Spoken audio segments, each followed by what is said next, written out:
sexual contact with as many as several hundred young males. Behind the fears, one man with AIDS who may have exposed hundreds to the virus. Yeah, I heard a lot of stories, and a lot of them ain't true. You know what I mean? Ed was the cool dude. On the face of it, a scenario for panic. But is the city overreacting? It's not a crime. Teach safe sex. HIV is not a crime. Teach safe.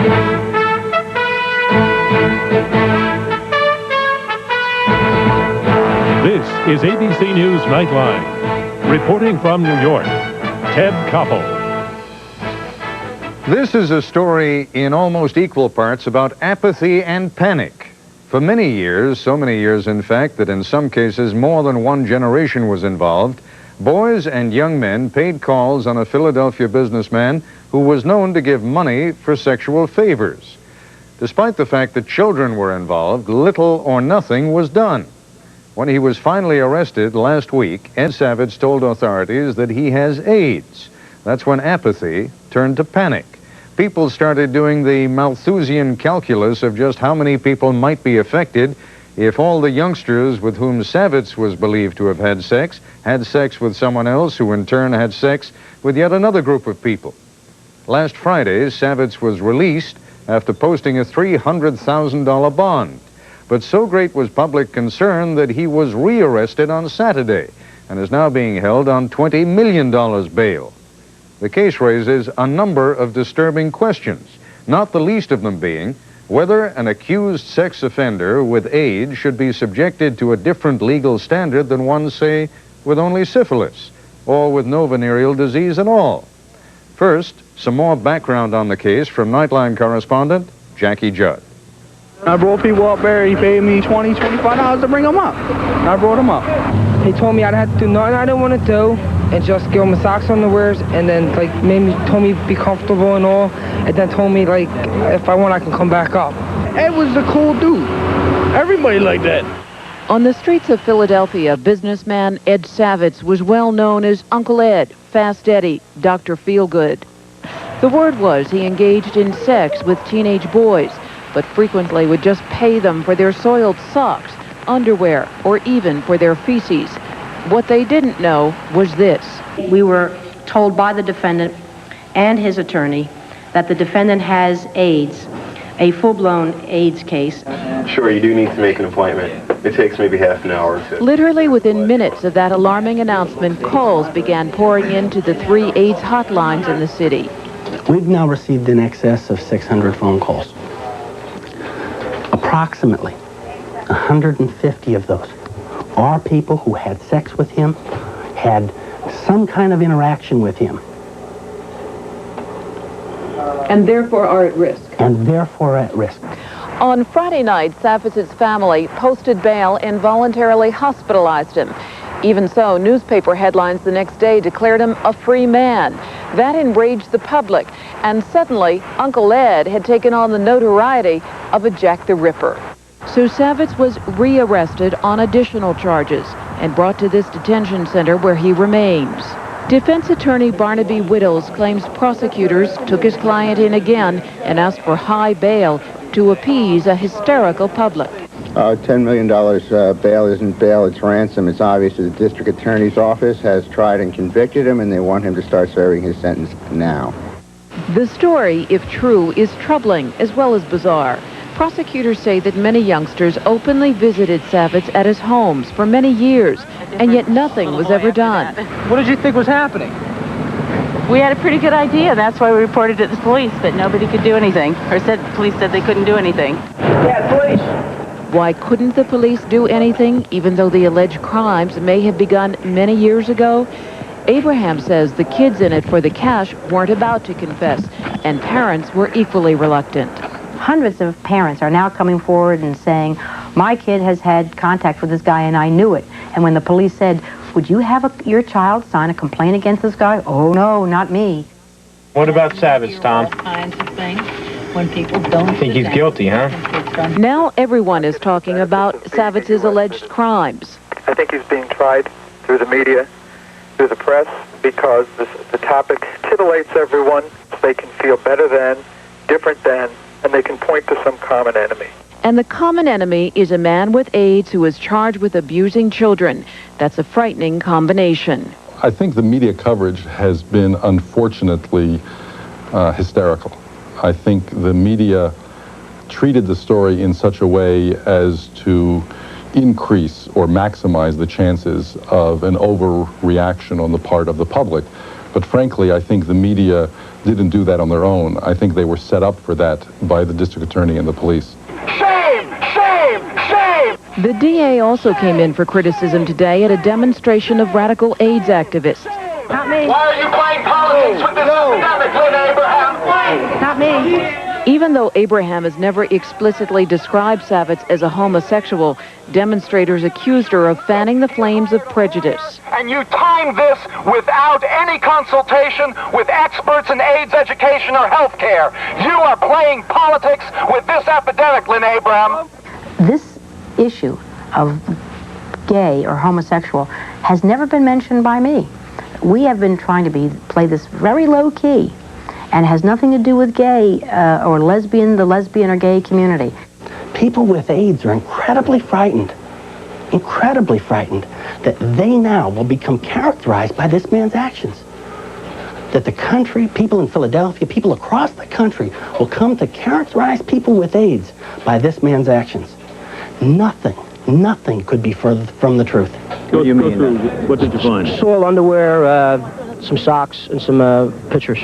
No one knows the truth of this case yet. How many people, for example, if any, were infected by Savitz? Philadelphia health officials say that very few youngsters probably were infected.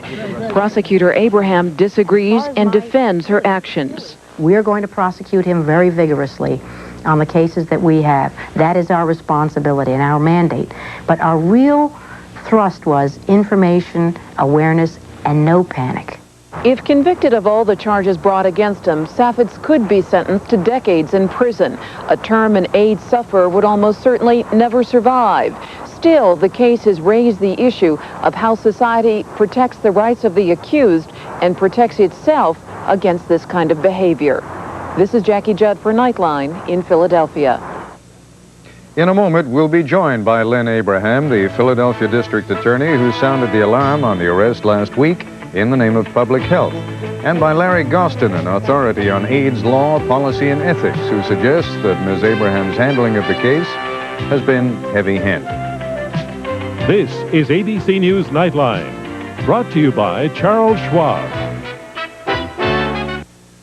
Everyone has a dream, a vision deep inside. With all the mutual funds out there, I needed an easy way to help me compare them. We make it easier to follow your own lead. With Schwab's free mutual funds performance guide, I can compare track records on over 500 funds. Always there to give you just the help you need. Help yourself at Schwab today. Clear. Test area. Tests prove Rockport dress shoes absorb shock significantly better than ordinary dress shoes. Rockport, you should be in our shoes. Hey, Sleeping Beauty, wake up! Is Prince Charming coming? No, but the new boss may be. Better revive with Vivarin. Vivarin? It wakes me up and it's safe as coffee. Great proposal, Stacy. Really alert. Revive with Vivarin. I want to show you all the changes in the 92 Ford and Chevy trucks. F-150 got more aerodynamic. It got more convenient, and it got more comfortable. The Chevy just got older. Ford F-150. Prepare to be impressed. And right now, you can get a Ford F-150 for under $10,900. That's less than $10,900 to drive America's favorite full-size truck 15 years running. But it's only for a limited time, so see your Ford dealer today and prepare to be impressed. Protecting children in the age of AIDS. Should we promote abstinence or explicit sex education? Watch Peter Jennings on ABC's World News Tonight, tomorrow. Last Friday, the Philadelphia District Attorney took the unusual and controversial step of disclosing Mr. Savitz's arrest and his condition, setting off an avalanche of calls to AIDS hotlines. The DA, Lynne Abraham, joins us now from our Philadelphia affiliate, WPVI. And joining us from our Boston affiliate, WCVB, is Harvard Law Professor Larry Gostin, an expert on AIDS law and ethics, who says that scaring the public in a case like this is a disservice. You obviously didn't feel, Ms. Abraham, that what you were doing was scaring the public, but what was your intent? Well, I wouldn't believe that anything that informs the public in a calm and a dispassionate way about a very, very significant problem that we were faced would be treated in the way it was treated. My real and avowed purpose was, and still is, that the way to inform people that a problem exists is to tell about it as straightly as you can, to get the information to them, and let them take whatever steps are available to them to get information, counseling, and if necessary, treatment. I must confess that I am still somewhat confused because I have read a variety of different stories, some of them suggesting that Mr. Savitz may have had sex with a great many of these young men and boys, but in almost all cases did it using a condom, so that the impression that there may be hundreds of infected boys and young men out there is probably an erroneous impression. Well, unfortunately, Ted, I hate to correct you because you're such a well-respected authority, but all of the information that we are getting, not only in our office but through our sources elsewhere, have told us just the opposite, that this man never used a condom, even as recently as people calling and telling us that they had been with him last week. Now, all I was doing was quoting some of the young men who in turn have been quoted by the Philadelphia Inquirer and other newspapers. I'm sure you've seen the same stories. Yeah, well, I have seen the same stories, and the interesting thing is that our office got over 200 phone calls from young men who told us that they never used a condom with this man, and that condoms were not a part of their particular association with him. But I think that we really move off the mark if we get involved in did he or didn't he use a condom. This is a medium which we don't really know what this man did or what this man didn't do, but our information was good then and is good now, that this man advised us that he had AIDS, and with all candor and very cooperatively, he advised us of this fact, and then through his lawyer gave us the authority to make this announcement, because he knew, as well as I think his lawyer knew, that this information would be leaked out someplace, and that rather than to create the hysteria of appearing to be a cover-up, that he wanted to get this out to the public as quickly as he could so that people could be alerted and forewarned. Why was it necessary? May I intervene on this, please? Go ahead, Mr. Gostin. Because I'm quite concerned. First of all, as far as I'm aware, none of the charges against this particular man have to do with AIDS.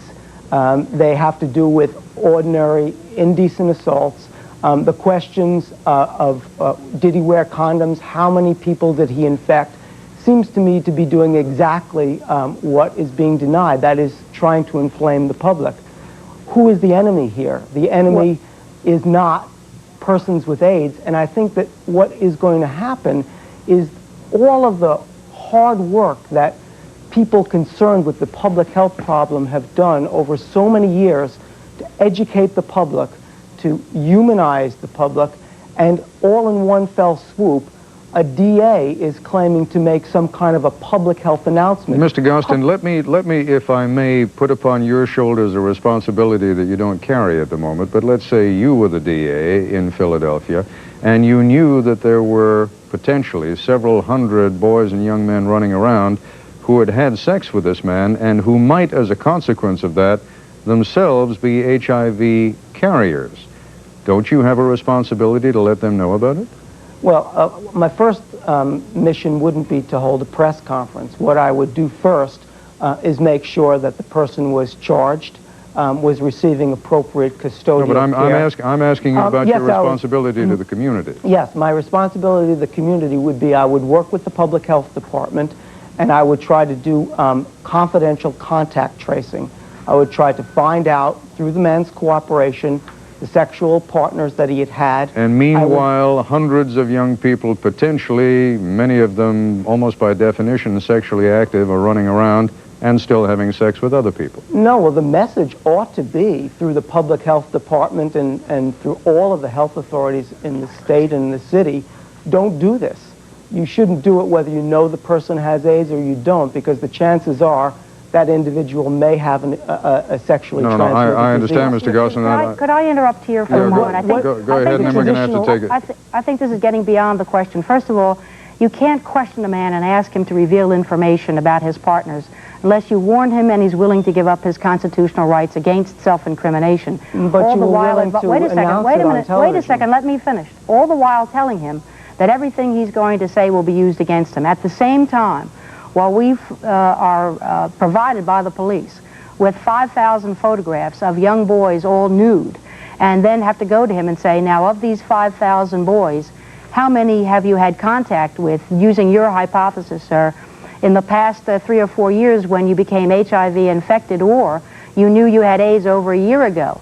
Now, what do you think he's going to do in those circumstances? I'm not familiar with any public health strategy that has the district attorney go on television and whip up frenzy. Well, wait a second. And it whips up frenzy amongst families, I think you're quite... people who may not be at risk, I think you're quite wrong. They are.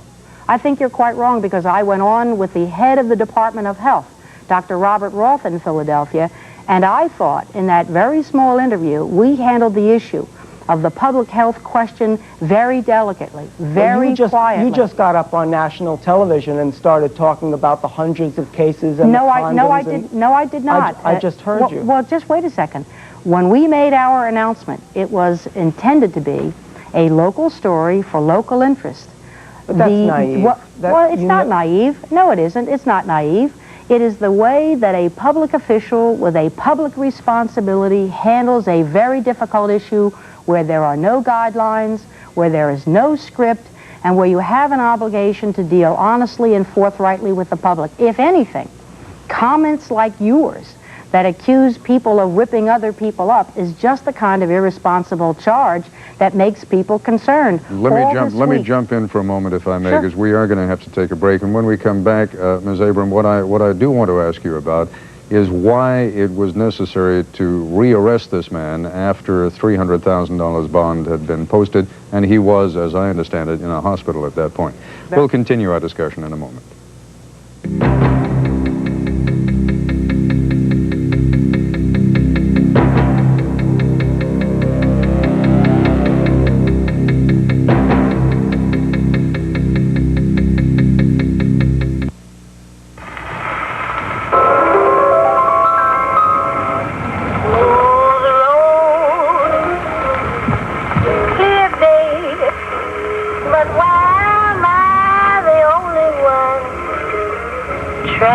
Lexus LS400 features a very sophisticated suspension system.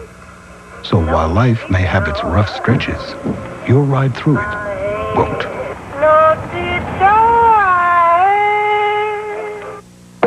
Sold! Let's say you bought a painting. Let's say Van Gogh's sunflowers. Let's say you used the Discover card. You'd have a little money coming back. Because with the Discover card, every single charge earns an annual cashback bonus. Nice. It pays to Discover, the card that pays you back. Next time on Cheers. Hey, good looking. What you got cooking? Sam lays the groundwork for a new romance. I'd like to make a reservation for tomorrow night. Yeah, I'm hoping it'll, create the same old magic. But he's about to give Diane the wrong idea and get himself in over his head. Did you give up on that egghead? Carla, ever since that woman walked in this door, I've wanted her. Oh, look out, Sammy. You've got one date too many. Next time on Cheers. Wednesday, following the Channel 5 News 10 o'clock reports. One of America's most dazzling scientists once claimed he discovered the AIDS virus. Evidence shows he may have only stolen it. Primetime Thursday. Ms. Abraham, there is the impression that Mr. Savitz is being held under an unduly high bail. What is it now, $10 or $20 million bail? It's now $20 million. $20 million yes, bail. for the new cases. Because of the danger of AIDS. In other words, if he didn't have AIDS, the bail wouldn't be as high. Well, I'm really sorry about the perception about that, because that is really not quite the case. Can you think of another sex offender who had a $20 million bail? Can't think of any sex offender, but I have to tell you one thing.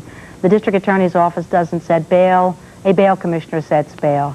I think it's important, however, to let your audience know and to let everybody know that neither the police department nor the district attorney's office engages in repetitious arrests just for the sake of arresting. When the police broke up, the engagement between the defendant and the males in his apartment on the day he was arrested, there was then one complaint at that time from one of the people interviewed. The man was arrested, he was placed in custody, and then he and his lawyer gave us the information about his AIDS. And while we were busy trying to figure out what was happening with that, more people started to be developed as a result of the information obtained by undercover surveillance and other information. And by the time that evidence was sifted through and completed in complaints, he had been charged in the one case and made bail. Now you have two choices there. You either wait and do nothing, or you make an arrest based on the information then available to you. And that's what we did. We would have arrested him the next day, the day after that, this week, or next week. The point of bail is far from over. The point of bail, as I understand it, and you'll correct me if I'm wrong again, is to make sure that an accused doesn't leave town. In other words, it's an assurance that he will show up for the court proceedings. Yes, it is, but it's broader than that in many instances. A judge or a hearing examiner may take into account several factors, not only the risk of flight, but also we had reason to believe that Mr. Savitz, having checked himself into a psychiatric hospital, we were concerned that he might be a risk of a danger to himself, which is one of the factors a judge can take into account.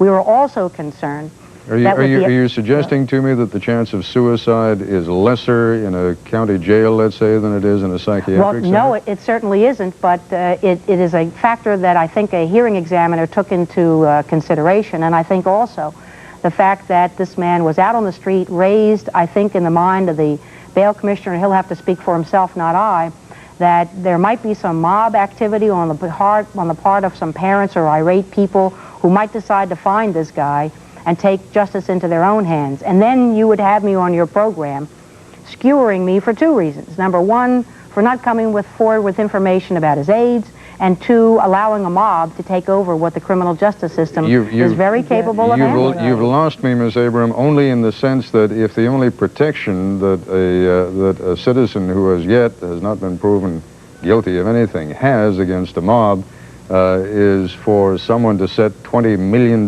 bail for him and put him in jail, if that's the best protection, then somehow I'm kind of losing this line of reasoning. I think maybe then I didn't make myself. I think maybe I didn't make myself clear then.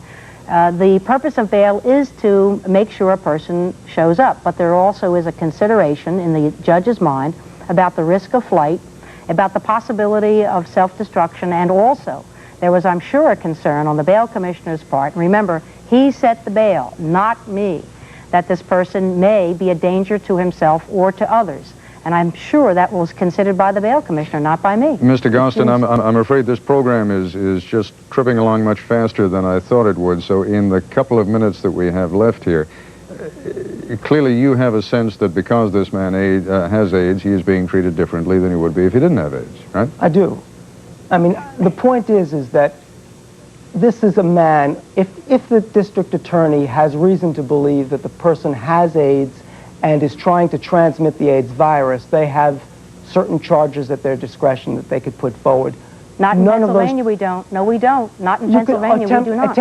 You don't have attempted murder in your jurisdiction? No, we don't. We have attempted murder, but wait a minute. Completely untrue. But wait a second. Under the tradition, you've had your chance to speak quite a bit. We don't have it in Pennsylvania. Folks, you're going to waste the last minute we've got left. Go ahead, Mr. Gostin, and make your point. Okay, my point is that I think that you have to be outraged by the crime, but not outraged against a person with AIDS. What we've done is we've pandered to the public. We had a man who was in a hospital bed. He wasn't going to flee, a man who would be less likely to commit suicide in a psychiatric hospital than in a jail. And what we've done is we've made the public deeply alarmed. I think we've invited discrimination. We could have handled this case on its merits without bringing in the whole range of AIDS and the kind of hysteria that we've whipped up over it. We could have protected the public without all of the damage that's been done to all of those people with AIDS in the community who want to be treated decently and humanly and not try to be connected to on that this. note, I must thank you, and Ms. Abraham, thank you very much for coming in. I appreciate it. I rather suspect we'll be back to this story in the weeks ahead because it's a terribly complex one with enormous social implications. Thank you both very much for being with us. You're very welcome. Thank you. I'll be back in a moment. With this ripe tomato, I'm going to show you how this new toothbrush can help take care of your gums while it takes care of your teeth. Introducing the revolutionary new Aquafresh Flex Brush. Only Flex Brush has a pressure-sensitive neck that bends and flexes as you brush. So no matter how you brush, you can see the new Flex Brush is gentle on your gums. And everybody knows healthy teeth need healthy gums. New Aquafresh Flex Brush for gentle dental care.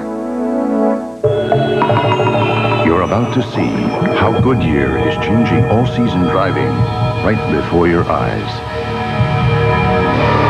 Introducing AquaTread, only from Goodyear.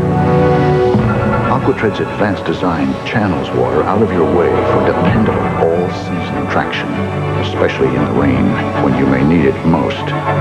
AquaTread, the newest reason why we say the best tires in the world have Goodyear written all over them.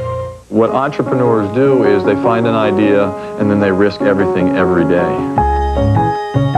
We design contemporary fashions from traditional African fabrics. We're based in Oakland, but we do a lot of business with LA and Seattle.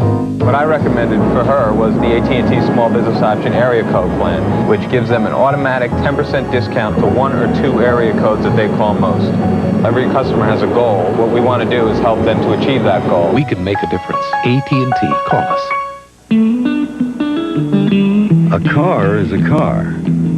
It won't make you handsome or prettier or younger, and if it improves your standing with the neighbors, then you live among snobs. A car is steel, electronics, rubber, plastic, and glass. A machine. And in the end, may the best machine win. Subaru, what to drive. On the next Good Morning America, some clever tax tips that could save you big bucks. Then when a child commits a crime, can parents be held responsible? On the next Good Morning America. Nearly complete results from the Vermont caucuses today show it was Jerry Brown the victor with 47%, followed not by Bill Clinton, but by uncommitted Democrats at 25%. Governor Clinton, who did not campaign in the state, finished a distant third with 17%. That's our report for tonight. I'm Ted Koppel in New York. For all of us here at ABC News, good night. Nightline is a presentation of ABC News. More Americans get their news from ABC News than from any other source. Wednesday, young Indy goes to war in Africa. Expedition across the Congo? And has to grow up in a hurry. I'm depending on you. I won't let you down. As he disobeys orders to save his troops. The Young Indiana Jones Chronicles. I'll have you before firing squad. Wednesday. In and out clouds overnight with a chance of flurries and a low in the 20s.